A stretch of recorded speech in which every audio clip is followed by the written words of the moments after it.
વખતે કાયદો અને વ્યવસ્થાને લઈને વાત કરવામાં આવતી હોય છે અને આ વખતે પણ મોટો મુદ્દો તેને બનાવવામાં આવ્યો, પરંતુ શું લોકો ખરેખર બદલાવ માટે તૈયાર છે ખરી? અને સ્થાનિક નેતૃત્વની વાત કરીએ તો જેમ પ્રશાંતભાઈ વાત કરી તો થોડો ઘણો અભાવ જોવા મળી રહ્યો છે, એટલે શું એનું નુકસાન પાર્ટીને થઈ રહ્યું છે ખરી?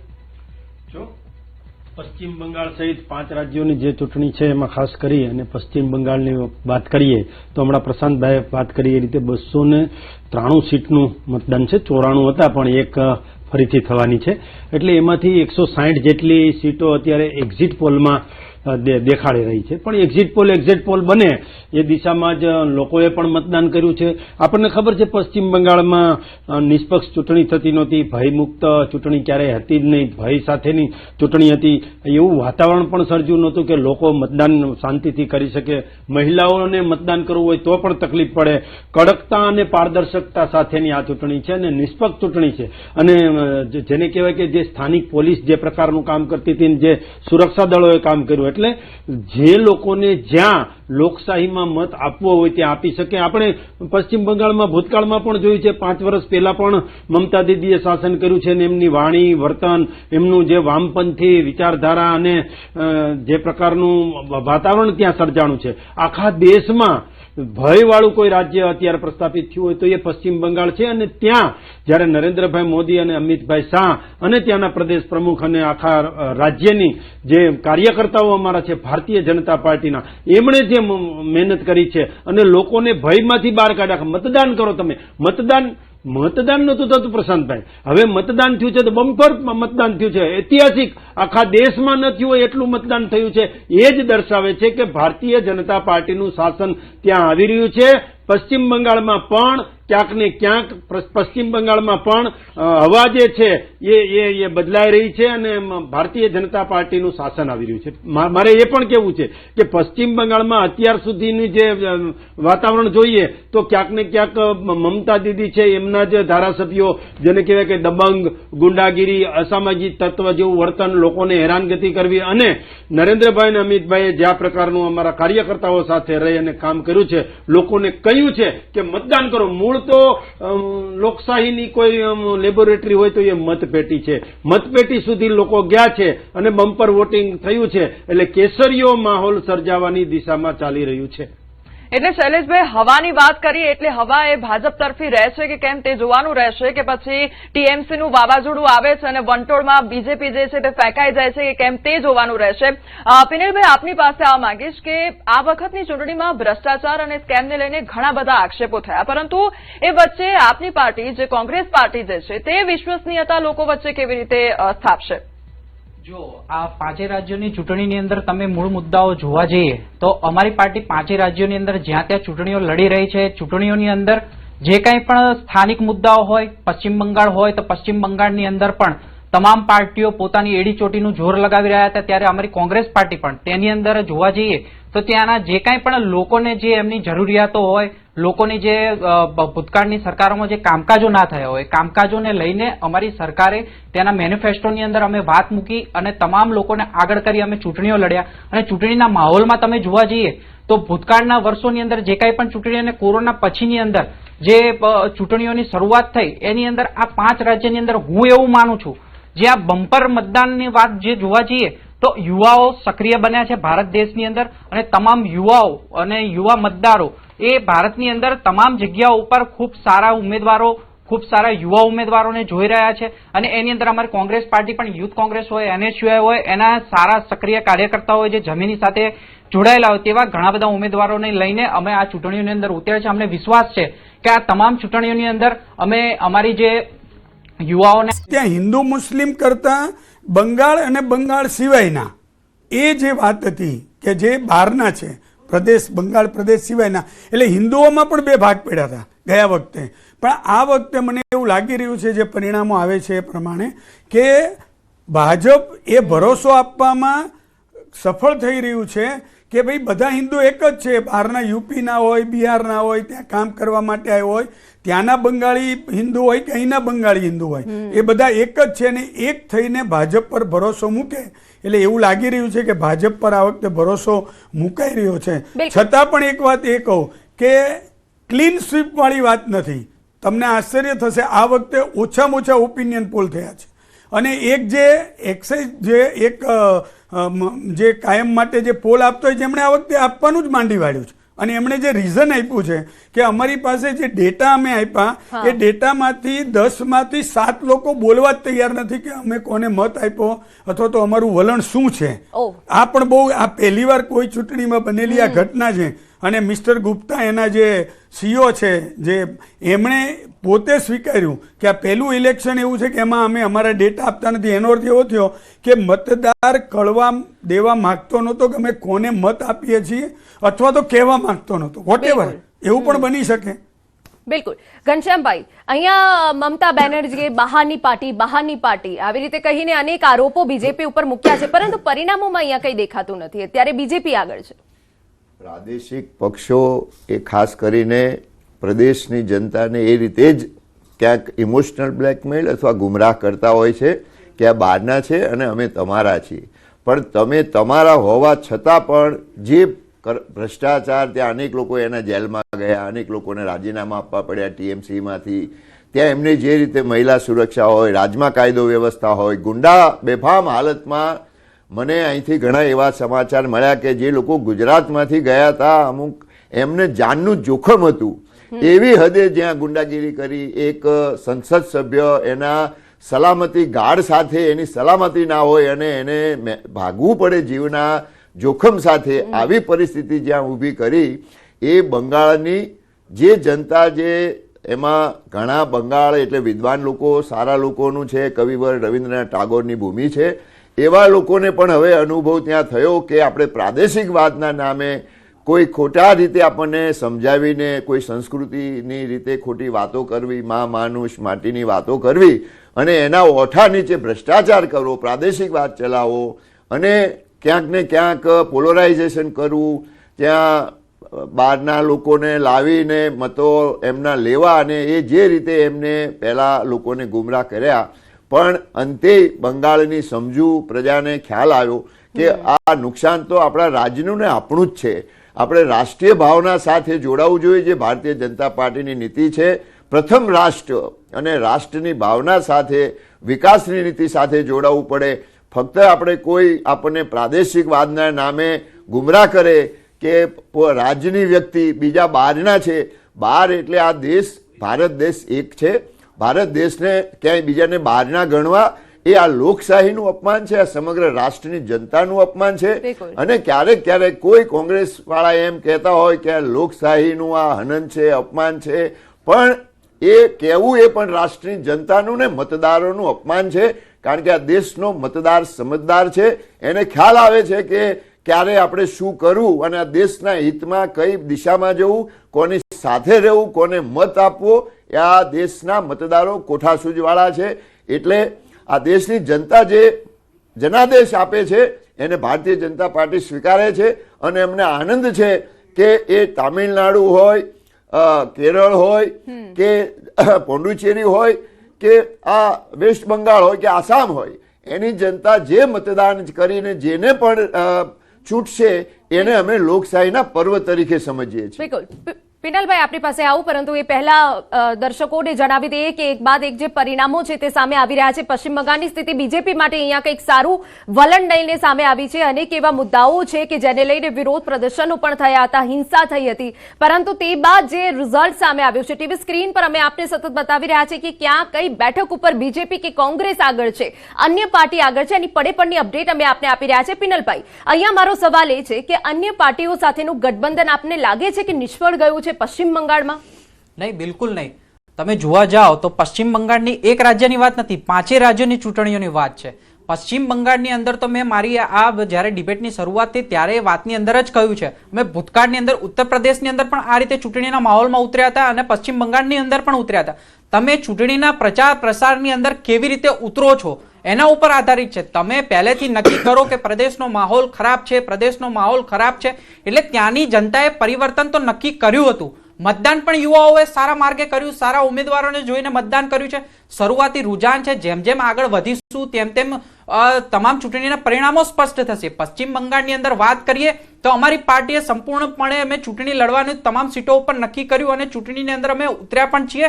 એની અંદર અમે તો ચૂંટણીને અને તમામ ત્યાંના રાજ્યની જે જનતાઓના પ્રાણ પ્રશ્નો હતા એ મુદ્દાઓને આધારિત અમે ચૂંટણીની અંદર ઉતર્યા. ત્યાંના અમે કોઈ પણ જે વિખવાદ હોય કે જે કાંઈ પણ ત્યાંના પ્રદેશના માહોલ બગાડવાની વાત હોય એની અંદર અમે ક્યાંય અમે ધ્યાન નથી આપ્યું.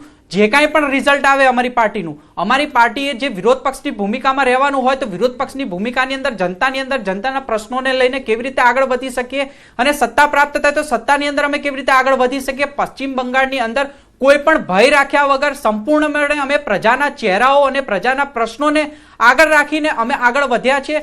લોકશાહીની વાત કરવામાં આવે તો દિવસે ને દિવસે માહોલ ખરાબ કેવી રીતે થાય છે એ તમામ ગુજરાતની જનતા હોય કે તમામ દેશની જનતા હોય, તમામ લોકો જાણે છે કે કઈ રીતના માહોલો ઉભા કરવામાં આવે છે. ક્યાંય કોઈ પ્રદેશની અંદર ભયનો માહોલ આપણે જ ઉભો કરતા હોય છે. ક્યાંય કોઈ એવું જનતા ત્યાંનો કે ઈચ્છતી નથી હોતી કે અમારા પ્રદેશનો માહોલ બગડે. પરંતુ જે કાંઈ પણ વાત હોય તમામ 5 રાજ્યોની અંદર અમારી પાર્ટી ખૂબ સારું પ્રદર્શન કરી રહ્યા છે અને 3 રાજ્યોની અંદર તો અમારી ગઠબંધનની સરકાર ખૂબ સારી રીતે આગળ પણ વધી રહી છે, સરકાર બનાવવા જઈ રહી છે. અને અસમની વાત કરીએ તો અસમની અંદર પણ અમારા સંગઠન અને સંગઠનના તમામ જે કાંઈ પણ ત્યાંના રાજ્યોના પ્રશ્નો અને સારા ઉમેદવારોની સાથે અમે ચૂંટણીની અંદર સંઘર્ષ પણ કર્યો છે અને તમામ જનતા આધારિત પ્રશ્નોને આગળ રાખીને અમે ચૂંટણીની અંદર જે રીતે અમે ચૂંટણી લડ્યા તેની અંદર અમને પૂરેપૂરો વિશ્વાસ છે કે 5 રાજ્યોની અંદર અમારી પાર્ટીને ખૂબ સારી સફળતા મળશે. બિલકુલ. અને દર્શકોને એ પણ જણાવી દઈએ, પશ્ચિમ બંગાળથી અત્યારે જે અહેવાલ સામે આવ્યા તેમાં બીજેપી આગળ ચાલી રહ્યું હોવાની વિગતો છે. આસામમાં પણ બીજેપીને સારી એવી 69 સીટ મળી છે, કોંગ્રેસ 19 સીટ ઉપર છે. ટીવી સ્ક્રીન પર અમે સતત સચોટ આંકડા અમે આપને બતાવી રહ્યા છીએ. સૌથી ઝડપી પરિણામ ન્યૂઝ 18 ગુજરાતી ઉપર આપ જોઈ રહ્યા છો. ટીએમસી 109 બેઠકો ઉપર છે, જ્યારે બીજેપી 119 બેઠકો ઉપર અત્યારે આગળ છે. પુડુચેરીમાં પણ ખરાખરીનો જંગ જામ્યો છે. પરંતુ અહીંયા જે બમ્પર મતદાન થયું હતું, 5 બેઠકો ઉપર જે મતદાન થયું હતું એ દર્શાવે છે કે આ વખતે ચોક્કસથી કોઈ પરિવર્તન છે કે જનતાએ પછી વિકાસના મુદ્દાઓને જ ધ્યાન રાખ્યા છે. નરેશભાઈ, અહીંયા ભવાનીપુર સીટની ખાસ અહીંયા વાત કરવી છે કે નંદીગ્રામ જેવી સિચ્યુએશન જે સર્જાઈ હતી, રોમાંચ હતો, એ આ વખતે જોવા મળી રહ્યો છે. આ વખતે પણ એ જ પરિસ્થિતિ છે. ગયા વખતે એમાં મમતાજી હારી ગયા હતા, એ આપણને ખબર છે. અને અત્યારે પણ આપણે જેને કાંટે કી ટક્કર શબ્દ વાપરીએ એ ચાલી રહ્યું છે. પણ મને એવું લાગે છે કે એક સીટ તો એક બધાને રસપ્રદ બને એના માટેની હોય છે. પણ મને એવું લાગે છે કે પૂરા બંગાળનું જે રિઝલ્ટ જે આવી રહ્યું છે એ રિઝલ્ટમાં ભાજપનું જે એકદમ માઇક્રો પ્લાનિંગ છે અને ખાસ કરીને ગયા વખતની ચૂંટણીમાં એમણે જે કરેલી ભૂલો છે. ભાજપમાં શું હોય છે કે એમણે ભૂલો કરી પણ એ ભૂલોને બીજા વખતે સુધારી લે છે. કોંગ્રેસ માટે મુશ્કેલી એ છે કે બીજા વખતે સુધારી શકતી નથી અથવા તો સુધારવા માગતી નથી. વોટેવર એને કારણે એમના રિઝલ્ટમાં ફરક પડતો નથી. ભાજપે ગયા વખતે ત્યાં કૈલાસ વિજયવર્ગીયને ઇન્ચાર્જ બનાવ્યા હતા પશ્ચિમ બંગાળની ચૂંટણી માટેના. એ આઉટસાઇડર્સ ગણાયા. એમણે મહેનત બહુ જ કરી, ખૂબ મહેનત કરી અને ભાજપના પૂરા દેશભરના કાર્યકર્તાઓ ત્યાં એકઠા થયા. આ વખતે એમણે ભૂલ સુધારી. આ વખતે તમે જુઓ બીજા રાજ્યોમાંથી બહુ જ ઓછા કાર્યકર્તાઓ ગયા હશે પણ એ લોકો ફિલ્ડમાં નથી. ક્યાંય તમને કલકત્તાની શેરીમાં કે રસ્તા ઉપર કે ક્યાંય તમને દેખાય નહીં. એ લોકો ક્યાંક ને ક્યાંક પ્લાનિંગમાં હશે પણ બહાર ન દેખાય. એવી સ્થિતિ ઊભી કરી કે બાંગ્લાની લડાઈ બાંગ્લાવાસી જ લડે, ભાજપના બાંગ્લાના કાર્યકરો જ લડે.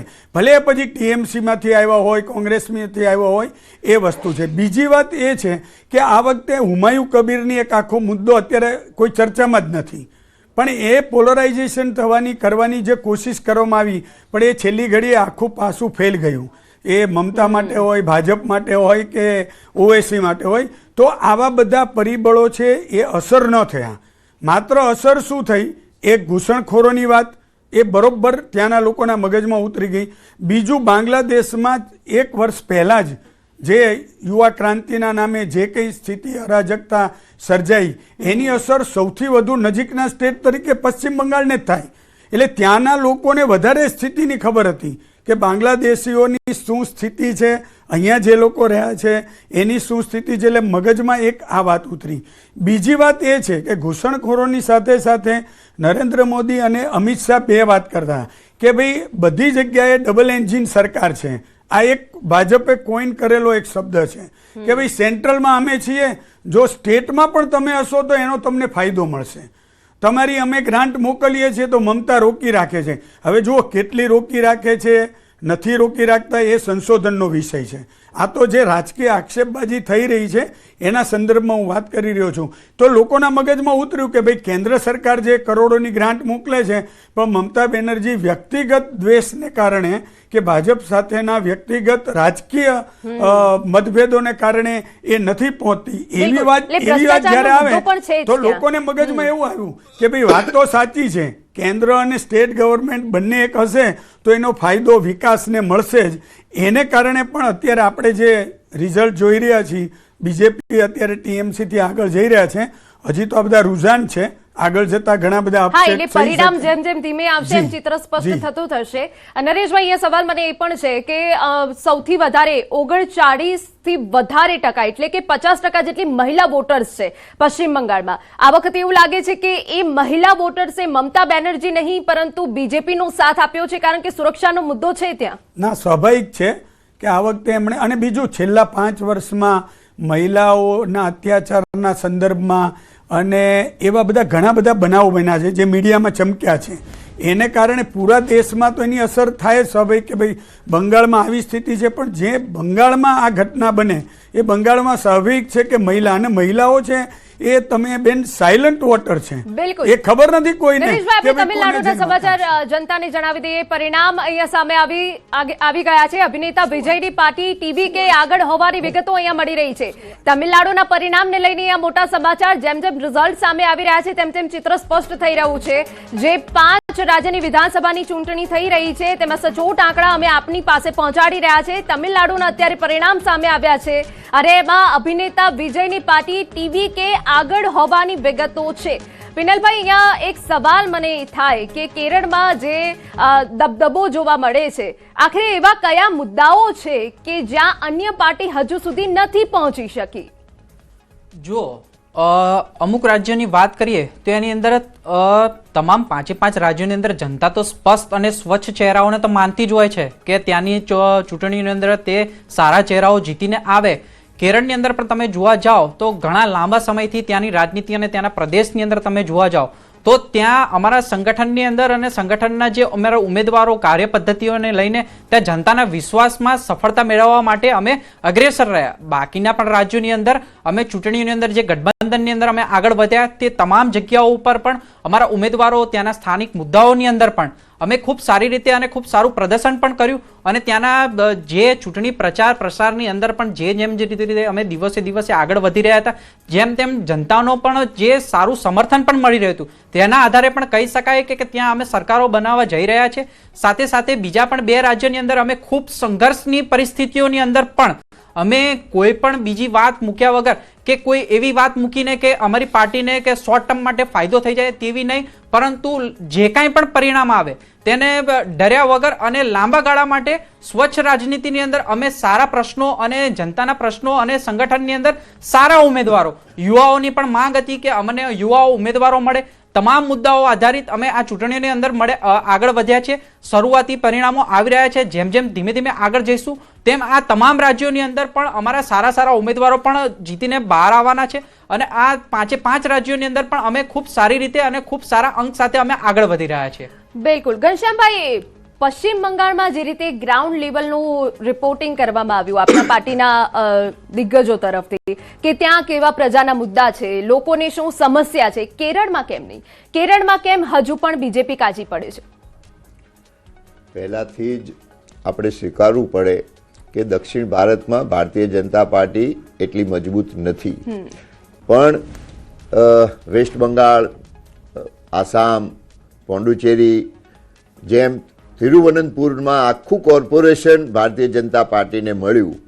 એ રીતે ધીરે ધીરે અમે પણ દક્ષિણના રાજ્યોમાં જ્યાં ક્યાંક ભાષાવાદ, પ્રાંતવાદ, દાખલા તરીકે તામિલનાડુમાં શિક્ષણ નીતિનો વિરોધ કરવો, ભાષાકીય પ્રશ્નો ઉપર પ્રજાને ત્યાંના સ્થાનિક લોકોને ગુમરાહ કરવા, એમાં ઇમોશનલી જે મેં કીધું એમ બ્લેકમેઇલ કરવા અને મિસગાઈડ કરવા, એ અમુક મુદ્દાઓ સાથે સ્થાનિક ભાષાના લીધે પણ ત્યાં રાષ્ટ્રીય લેવલની પાર્ટીઓને થોડી આપણે તકલીફ છે. એટલે ભારતીય જનતા પાર્ટી દક્ષિણમાં ક્યાંક સંગઠનની રીતે, ક્યાંક લોકોને સમજાવવામાં, એના ક્યાંક ને ક્યાંક હજુ અમે એટલા સફળ નથી થયા. પણ જેમ જેમ દેશને, લોકોને, પ્રાંતોમાં બીજે ખબર પડે કે સ્થાનિક પાર્ટીઓ એ ખાલી એમની વારસાગત પેઢીઓ ચલાવવા માટે, એમના અંગત હિત ચલાવવા માટે એ પ્રાદેશિક પાર્ટીઓ ચાલે છે, એમાં તમે જુઓ ધીરે ધીરે બિહાર ગયું, મધ્ય મહારાષ્ટ્ર ગયું, એ જ રીતે ક્યાં બીજે પણ આ વારસાગત શાસનો ચલાવતા હતા, પેઢીગત પેઢી, એવા લોકોએ હવે ફગાઈ દીધા છે. એમ આ અમે દક્ષિણ ભારતમાં પણ ધીરે ધીરે અમારો વોટ શેર વધી રહ્યો છે. પહેલા એક પણ સીટ નહોતી, ત્યાં કેરળમાં લોકસભામાં આવ્યા, વિધાનસભામાં આવીએ છીએ, ત્યાં કોર્પોરેશનમાં આવીએ છીએ. એ રીતે અમારો વોટ શેર ધીરે ધીરે વધી રહ્યો છે અને એક દિવસ જરૂર આ દક્ષિણ ભારતની જનતા પણ ભારતીય જનતા પાર્ટીને સ્વીકારશે, દેશના હિત માટે, દેશની નીતિઓ માટે, દેશની એકતાને, અખંડતા માટે અને આદરણીય મોદી સાહેબના વિકાસને માટે. બિલકુલ. અહીંયા દર્શકોને જણાવી દઈએ કે આસામમાં અહીંયા બરાબરની જે ટક્કર છે એના બદલે હવે જે આંકડા છે ફેરવાઈ ગયા છે અને બીજેપી માટે અહીંયા ખૂબ સારા સમાચાર સામે આવ્યા છે. સ્પષ્ટ જે બહુમતી છે તેનાથી હવે આગળ પહોંચી ગયું છે બીજેપી અને વિપક્ષના સુપડા સાફ થયા હોવાની પણ અહીંયા વિગતો મળી રહી છે. નરેશભાઈ, પશ્ચિમ બંગાળને છોડીને જો વાત કરવામાં આવે તમિલનાડુ કે કેરળમની, તો ત્યાં કોઈ સ્થિતિ સારી બીજેપીની જોવા નથી મળી રહી. એ પહેલા હાલના વલણમાં બંગાળમાં ટીએમસી પાછળ ચાલી રહ્યું હોવાની વિગતો છે. હાલના વલણમાં બંગાળમાં ભાજપ 120 બેઠકને પાર. અહીંયા મહિલા વોટર્સ આશીર્વાદ બન્યા છે કે પછી સુરક્ષાનો જે મુદ્દો હતો, ભ્રષ્ટાચારનો મુદ્દો હતો, એ જનતાને સ્પર્શી ગયો છે. પરંતુ હાલ જે સમાચાર સામે આવ્યા છે તેમાં બંગાળમાં ભાજપ 120 બેઠકને પાર છે. નરેશભાઈ, તમિલનાડુ અને કેરળમની ખાસ વાત કરવી છે. સાઉથ ઇન્ડિયાની જો વાત કરીએ તો ત્યાંના એમણે જે ઘનશ્યામભાઈએ કહી, એમણે સ્વીકારી, એ જ વાત સારી છે કે ભાઈ દક્ષિણ ભારતની અંદર ભાજપ માટે એકલા હાથે પગ મૂકવો એ બહુ મુશ્કેલ કામ છે. એના અનેક ભાષા, પ્રદેશવાદ, તમે જુઓ અત્યાર સુધીમાં જયલલિતા જ્યાં સુધી હતા ત્યાં સુધી ભાજપે જયલલિતા સાથે ગઠબંધન કરી અને ત્યાં સરકારમાં જોડાયા, બરોબર છે. એ પછી એઆઈડીએમકે જોડે લાસ્ટ ઇલેક્શનમાં એમણે ન કર્યું ગઠબંધન, એને કારણે એમને મુશ્કેલી પડી. આ વખતે એમણે ભૂલ સુધારી લીધી. જે હમણાં મેં તમને વાત કરી કે બીજેપી ભૂલ સુધારી લે છે, તો આ વખતે એમણે ફરી પાછું એઆઈડીએમકે સાથે ગઠબંધન કરીને એમાં કર્યું. તમે જો આંધ્રપ્રદેશમાં એમને એવું લાગ્યું કે પહેલાં એકલા લડ્યા, ભાજપે એકલા લડવાની કોશિશ કરી, તો ત્યાં એમને લાગ્યું કે પવન કલ્યાણ જોશે, તો અભિનેતા પવન કલ્યાણની પાર્ટી ચંદ્રાબાબુને ફરી બનાવી લીધા જે એમની સામે હતા. એ જ રીતે કેસીઆર જોડે એમણે તેલંગાનાની અંદર કર્યું. એટલે ભાજપને ખબર છે કે ક્યાં મોટા ભાઈ બની જવું ને ક્યાં નાના ભાઈ બનીને કામ કરવું. ત્યાં એ ઈગો નથી રાખતો. નરેશભાઈ, અહીંયા એક વાત હું ઉમેરવા માંગીશ. ગઠબંધન કાં તો તારે કાં તો ડૂબાડે, બેમાંથી એક છે. એટલા માટે તમે બીજા પર ડિપેન્ડન્ટ છો ને. તમે નાના ભાઈની ભૂમિકામાં છો, મોટો ભાઈ જે કરશે એ નક્કી. એઆઈડીએમકેમાં અંબાના ગયા પછી ચહેરાનો વેક્યુમ બધી જ જગ્યાએ ક્યાંક ને ક્યાંક જ્યાં ચહેરો ના હોય ને ત્યાં પરિસ્થિતિ ઊભી થાય. એ પછી આપણે જેમ વાત કરી કે ટીએમસી એટલે ત્યાં બંગાળની વાત હોય તો કોંગ્રેસનો ચહેરો ગાયબ થઈ ગયો, અત્યારે આસામમાં કોંગ્રેસનો ચહેરો ગાયબ થઈ ગયો. એમ એઆઈડીએમકેમાં અંબાના ગયા પછી એમના જે 2-3 એમના પેલા ફોલોઅર્સ આયા એમના પછીના એ લોકો ઉત્તરાધિકારી જે એ બહુ કાઠું ના કરી શકે, એટલા માટે ડીએમકે પાછું રીએક્ટિવેટ થયું. જે ક્યાંય લગભગ ભૂસાઈ ગયું હતું એઆઈડીએમકે ના આવ્યા પછી એ પાછું રીએક્ટિવેટ થયું ને આ વખતે સરકાર બનાવી. ત્યાં જે તમે એકદમ મૈત્રીની વાત કરી, હવે ટીવી કે ક્યાંથી આવ્યું અચાનક? સાઉથમાં આપણે એવું માનીએ છીએ કે જે એક્ટર હોય હોલીવુડના બોલીવુડના જે હીરો હોય એ ભગવાન કહેવાય, પણ એ લોકોએ પણ રાજકીય પાર્ટી બનીને ફેલ ગયા. તમે રજનીકાંતને આપણે જોયા, કમલ હસનને જોયા અને આ વખતે વિજયને જોયા. લોકસભા વખતે પણ પેલા ચિરંજીવીના ભાઈને પણ ઉભા કરવામાં આવ્યા હતા ભારતીય જનતા પાર્ટી તરફથી. તો આ બધો માહોલ પછી મતમાં કન્વર્ટ નથી થતો. એટલે ટીવી કે તેમ છતાં પહેલી વારમાં આયા છે, તેમ છતાં ઘણું સારું પ્રદર્શન કરશે, પણ એમના સપોર્ટથી જો કોઈ એવું વિચારતું હોય, કારણ કે ડીએમકે એક સિંગલ હેન્ડ આગળ વધી રહ્યું છે, એઆઈડીએમકે સત્તા નજીક ના પહોંચે, કદાચ ટીવી કે સારી એવી સીટ લે તો એ બેનું ગઠબંધન આગળ જતા થાય, આવી એક થિયરીથી ટીવી કે ઉભું કરવામાં આવ્યું છે. તમિલનાડુ અથવા આસપાસના વિસ્તારોમાં ભારતીય જનતા પાર્ટી હૈદરાબાદમાં બી કોર્પોરેશનની ચૂંટણી સ્ટ્રોંગલી લડવાનો પ્રયત્ન કર્યો. ત્યાં પણ એ ધીરે મેક્સિમમ કેરળાની જેમ ફેલ ગયા. જો ટીવી કે ઉભું કર્યા પછી હજી જોઈએ એવું ક્યાંય માહોલ ના બનાવી શક્યા અને સ્ટાલિને એક ઇમોશનલ પેલું આપી દીધું બધાને કે જો અહીંયા સરકાર પલટાશે અને ભાજપ જો ઘૂસી જશે તો આખા દેશવ્યાપી નોર્થનું ચલણ વધી જશે, આખો કંટ્રોલ દિલ્હી જતો રહેશે, નોર્થમાં જતો રહેશે અને આપણે બધા અલગ થઈ જઈશું. આવી એક ઇમોશનલ વાત મૂકી દીધી છે અને અત્યારે મતમાં પણ દેખાઈ રહી છે. જે એટલે રાજકારણમાં જયારે મનોરંજનની વાત કરવામાં આવતી હોય છે ત્યારે મનોરંજન સુધી જ રહી જાય છે, પરંતુ એ મતમાં કન્વર્ટ નથી થતું. શૈલેષભાઈ, આપની પાસે આ માંગીશ કે તમિલનાડુની વાત કરવામાં આવી તો ત્યાં આગળ હિન્દી થોપવાનો જે મુદ્દો છે તે સૌથી મોટો ઉઠી રહ્યો છે. શું આ તમને ક્યાંક રાજકીય રીતે નુકસાન કરતું હોય તેવું લાગી રહ્યું છે? જો અમુક બાબતો જે છે, માનો કે બંધારણીય જોગવાઈઓ જે છે, હિન્દી એ આપણી રાષ્ટ્રભાષા છે, એ બંધારણીય જોગવાઈ છે. બાકી રાજ્યની ભાષાઓને આપણું સન્માન જ છે.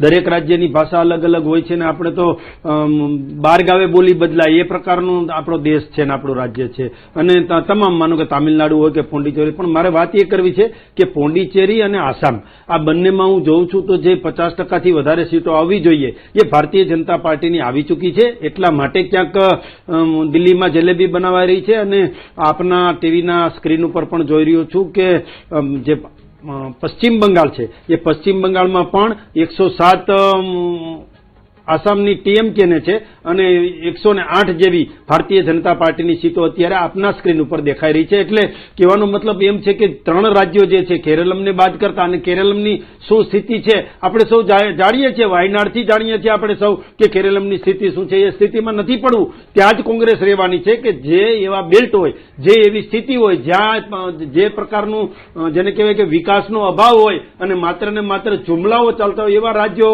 કેરળમ જેવા રાજ્યો છે ત્યાં અમારી સીટો ના આવે. એમાં પણ અમે મહેનત કરીશું. પણ 3 રાજ્યો આસામ, પોંડિચેરી અને પશ્ચિમ બંગાળ, આ 3 રાજ્યો ભારતીય જનતા પાર્ટીના અત્યારે આવી ચૂક્યા હોય એવું દેખાઈ રહ્યું છે. એનો આનંદ છે, એટલા માટે જલેબી બનાવાઈ રહી છે. બીજી એક વાત હું એ કરતો હતો કે કદાચ પશ્ચિમ બંગાળમાં માનો કે ટીએમસી સરકાર બનાવે છે અને 160-162 સીટ સુધી આવે છે તો આગળ જતા સરકાર 6 મહિનામાં પડી જવાની છે, લગભગ નક્કી જેવું છે. બધા એ જ રીતે એક માહોલ બનાવી રહ્યા છે કે જો ટીએમસી ને જીતવું હોય તો 175+ થી જીતવું પડશે. ભારતીય જનતા પાર્ટી કદાચ 155 થી બી સરકાર બનાવી દેશે તો એ સરકાર પાછી 5 વર્ષ ટકી જશે. જી, એટલે અહીંયા પરિસ્થિતિ સત્તામાં આવ્યા પછી પણ સવાલોના ઘેરામાં છે.